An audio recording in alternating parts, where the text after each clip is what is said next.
प्रवाशांना जलद गतीनं प्रवास करता यावा म्हणून महाराष्ट्र सरकारनं समृद्धी महामार्गाची निर्मिती केली.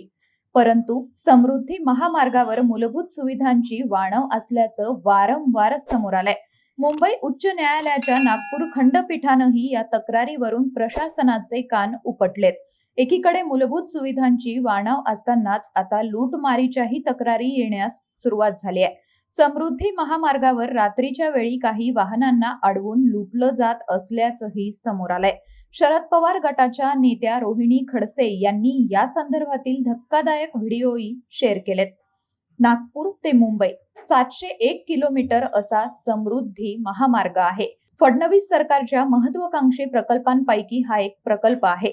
याच महामार्गाच्या शेवटच्या टप्प्याचं 5 जून रोजी लोकार्पण झालं. महाराष्ट्राच्या विकासाला चालना देणारा हा महामार्ग असल्याचं सरकारकडून सांगितलं जात आहे. पण आता हाच मार्ग लुटारूंच्या समृद्धीचा मार्ग ठरतोय की काय अशी शंका उपस्थित होतीये. रोहिणी खडसेंनी एक्सवर या संदर्भात पोस्ट देखील लिहिली आहे. समृद्धी महामार्गानं संभाजीनगरहून नागपूरला जाताना बोगद्याच्या आसपास वाहनांवर दगडफेक करून लूटमार करण्याच्या घटना घडतायत. या रस्त्यावर कोणतीही पोलीस यंत्रणा अथवा आपत्कालीन सेवा नसल्याच्या प्रवाशांच्या तक्रारी आहेत. त्यामुळे गृहमंत्री फडणवीसांनी कृपया यामध्ये लक्ष घालावं असं आवाहन रोहिणी खडसेंनी केलंय. पुढे त्या म्हणतायत, आपल्या घराबाहेर जवळपास 101 पोलिसांचा फौजफाटा तैनात असेल. तुम्ही ज्या ताफ्यात असतात त्यात 51 पोलीस असतील.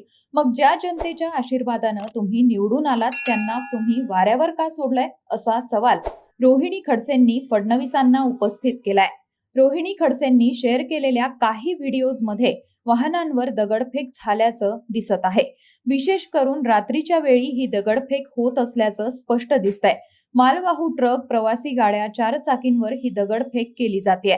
गाडीला दगड लागल्यावर गाडी थांबताच लुटारू येऊन लुटत असल्याचंही सांगितलं जात आहे. त्यामुळे या गंभीर समस्येवर प्रशासन कधी पाऊल उचलणार आहे असा सवाल आता नागरिकांकडून उपस्थित होतोय. तूर्तास इतकंच. याबद्दल तुम्हाला काय वाटतं आम्हाला कमेंट करून नक्की सांगा आणि माय महानगर लाईव्हला सबस्क्राईब करायलाही विसरू नका.